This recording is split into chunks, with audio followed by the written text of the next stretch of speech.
آیت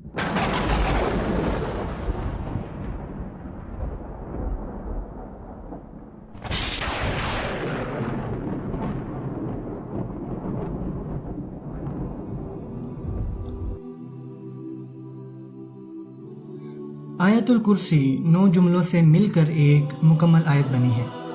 اللہ لا الہ الا هو الحی القیوم نمبر 1، لا تأخذہ سنۃ ولا نوم نمبر 2، لہ ما فی السماوات وما فی الارض نمبر 3، ٹھیک ہے۔ پھر من ذا الذی یشفع عندہ الا بإذنہ، ٹھیک ہے، نمبر 4، یعلم ما بین ایدیہم وما خلفہم نمبر 5، پھر وَلَا يُحِيطُونَ بِشَيْءٍ مِّنْ عِلْمِهِ إِلَّا بِمَا شَاءَ، ٹھیک ہے۔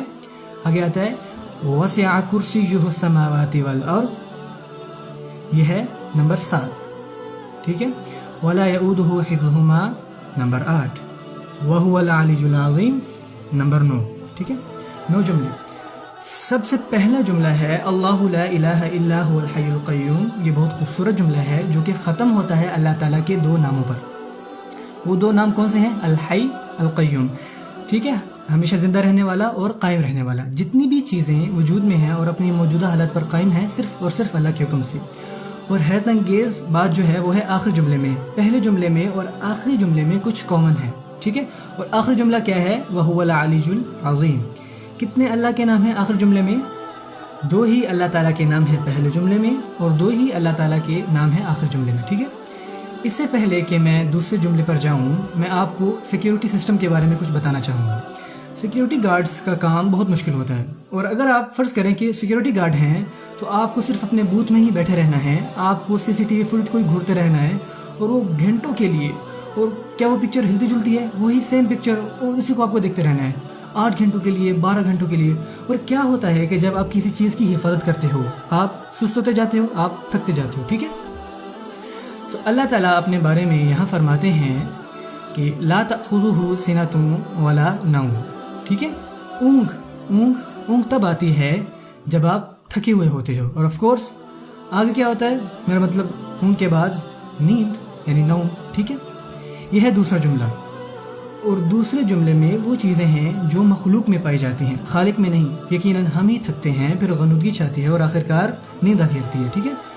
اور سیکنڈ لاسٹ جملہ کیا ہے؟ وَلَا يَئُودُهُ حِفْظُهُمَا، آسمانوں اور زمینوں کی حفاظت کرنا اللہ کو نہیں تھکاتا، ٹھیک ہے۔ سو جب کوئی تھک جاتا ہے تو آگے کیا ہوتا ہے؟ غنودگی اور پھر نیند۔ سیکنڈ جملہ اور سیکنڈ لاسٹ جملہ دراصل آپس میں کنیکٹڈ ہیں، ٹھیک ہے۔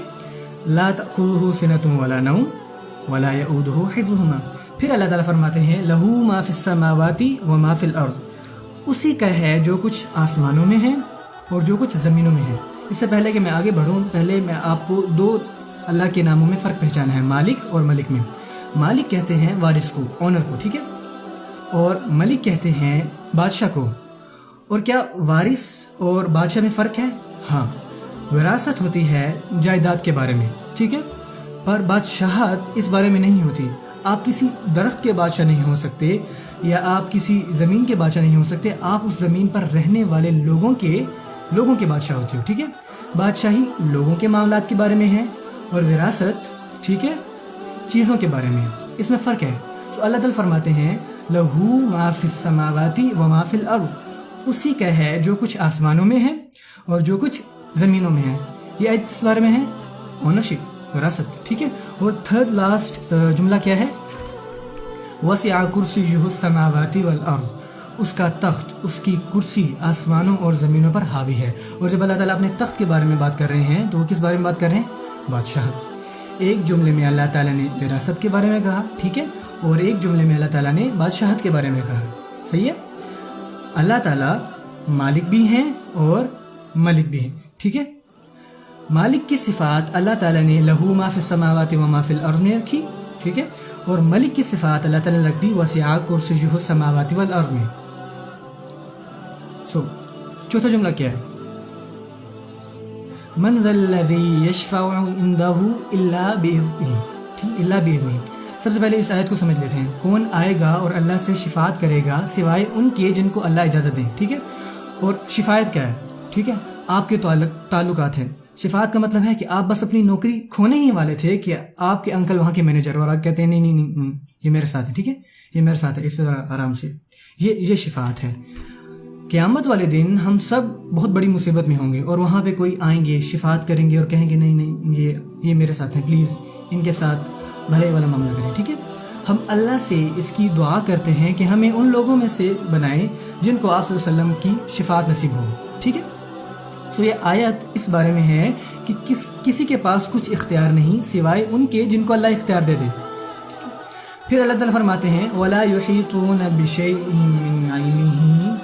ٹھیک ہے، یہ کچھ نہیں جانتے، وہ کچھ احاطہ نہیں رکھتے الا، ٹھیک ہے، سوائے بما شاء.